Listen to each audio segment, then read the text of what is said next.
Hi ಎಲ್ರಿಗೂ ಭವ್ಯಾಸ್ kitchen ವ್ಲಾಗ್ಗೆ welcome. ಇವತ್ತು ಬೆಂಡೆಕಾಯಿ ಗೊಜ್ಜು ರೆಸಿಪಿ ಹೇಗೆ ಮಾಡೋದು ಅಂತ ಹೇಳ್ಕೊಡ್ತೀನಿ. ಫಸ್ಟ್ ಬಾಣಲಿ ಇಟ್ಟು ಅದಕ್ಕೆ ಒಂದು ಟೇಬಲ್ ಸ್ಪೂನ್ ಹಾಕೋಷ್ಟು ಆಯಿಲ್ ಹಾಕಿ, ಮೊದಲಿಗೆ ಸಾಸಿವೆ ಹಾಕಿ, ನಂತರ ಸ್ವಲ್ಪ ಕಡಲೆಬೇಳೆ, ಉದ್ದಿನಬೇಳೆ, ಜೀರಿಗೆ ಹಾಕಿ ಸ್ವಲ್ಪ ಚೆನ್ನಾಗಿ ಫ್ರೈ ಮಾಡ್ಕೊಳ್ಳಿ.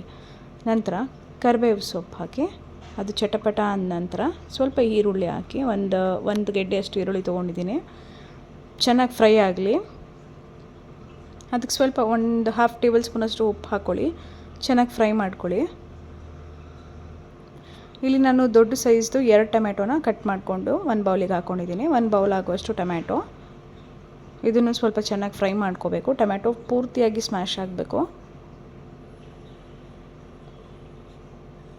ಒಂದು ಸ್ವಲ್ಪ ಸ್ಮ್ಯಾಶ್ ಆಗಿದೆ ಅಂತ ಅನಿಸಿದ್ರೆ ಒಂದು ಹಾಫ್ ಟೇಬಲ್ ಸ್ಪೂನಷ್ಟು ಅರಿಶಿನ ಪುಡಿನ ಆ್ಯಡ್ ಮಾಡ್ಕೋಬೇಕು ಇದಕ್ಕೆ. ಈ ಟೈಮಿಗೆ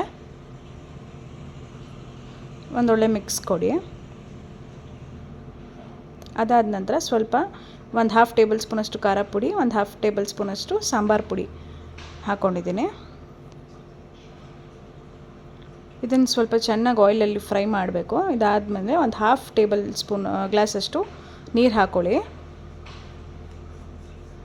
ಅದು ಚೆನ್ನಾಗಿ ಸ್ವಲ್ಪ ಸಾಫ್ಟ್ ಆಗಬೇಕು ಟೊಮೆಟೊ ಎಲ್ಲ. ಇದು ಟೊಮೆಟೊ ಸಾಫ್ಟ್ ಆಗ್ತಿದ್ದಾಗೇ ಮುಂಚೆನೇ ತೊಳೆದು ಫ್ರೈ ಮಾಡಿ ಇಟ್ಕೊಂಡಿರುವಂತಹ ಬೆಂಡೆಕಾಯಿನ ಅದರೊಳಗಡೆ ಮಿಕ್ಸ್ ಮಾಡ್ಕೊಳ್ಳಿ. ಮಿಕ್ಸ್ ಮಾಡಿ ಒಂದು ಸ್ವಲ್ಪ ಚೆನ್ನಾಗಿ ಒಂದು half an hour lid close ಮಾಡಿ ಸ್ಲೋ ಉರಿಯಲ್ಲಿ ಬಿಟ್ಟು ಅದನ್ನು ಬಾಯ್ಲ್ ಮಾಡಬೇಕು. ಅದು ಬಾಯ್ಲ್ ಆದ ತಕ್ಷಣ ಸ್ವಲ್ಪ ತೆಂಗಿನಕಾಯಿ ತುರ್ಕೊಂಡು ಹಾಕಿದ್ದೀನಿ.